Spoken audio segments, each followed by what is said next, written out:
Fast, greet the people fast.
Hey!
the sponsors, and our people are here.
Want to plan our king of the party of President Nadi. Only to our food. How are you, Nadi? It's up with the party. I'm our king today. And now say, you say, from where to here today.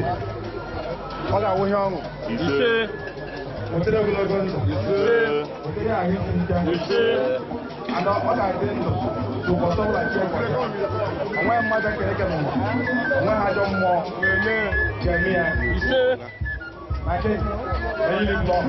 You say, nothing, it's not in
the men of dignities. Because I'm not letting you say but before I go back, first of all, remove my cap to Almighty God, who is the creator of heaven and earth, whom by his power and by his might, it is not by our power, it is by just the grace of God. You say, no man can do anything until God. Proceed. I want to thank everyone seated here, the ones that are present and the ones that are not present. My friends, my supporters, the men that control Electrica. Because in any business, there are people that are the basement. I'm talking about Ebubenwa Nomuchu that just arrived by surprise. And I say,